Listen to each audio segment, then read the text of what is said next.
welcome back. Another whiteboard video series for you. We've got Roman here today. Leo's at home.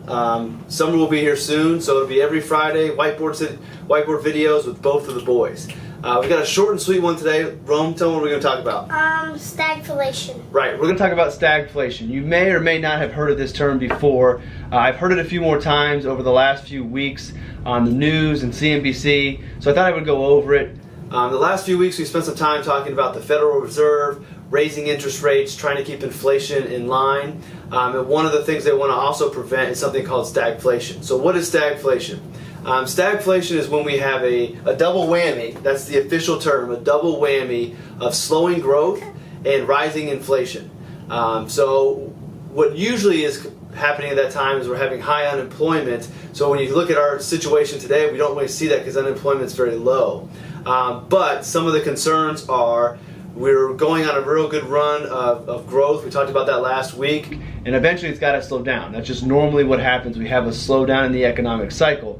So eventually we're going to have some slow growth. And we're seeing inflation start to go up. And when this term of stagflation really came up this year was earlier in the year when the CPI, we've talked about that before, the Consumer Price Index was higher in February than it was anticipated. So it showed that inflation was creeping up, rising, bringing the concern of now we have inflation coming up, and what happens if we start to have growth slow at the same time? Well, that would give us a definition of stagflation.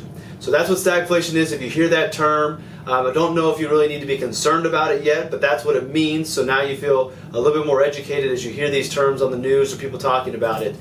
So not here saying we need to worry about stagflation yet, just wanted you to know what it is because it's not a term that we hear very often. The last time we really saw a bad case of stagflation was in the 70s. I wasn't even born yet, so some of my viewers are younger. You may have never been, you weren't born then, may not know about it, and some of you may have been living through that and remember what stagflation was like. So I don't think it's time to be alarmed, but know that that's one of the things the Fed is also keeping eyes on is where's growth in relation to inflation to make sure that we try to avoid stagflation. So real quick Roman summary. I know you're a little bored, you've been drawing over here. With stagflation, we have inflation doing what? Going up. That's right. Way to listen. And we have growth doing what? Going down. That's right. You were really listening because on his note cards I have him flip-flopped and I tested him so he passed. So there's your definition of stagflation. A 7-year-old now knows what it is. You should know what it is as well. We'll see you on the next whiteboard video series next week, and hopefully we'll have Roman and Leo both on, and maybe an appearance from Silas. So with that, we'll let you go, and we'll see you in the next episode.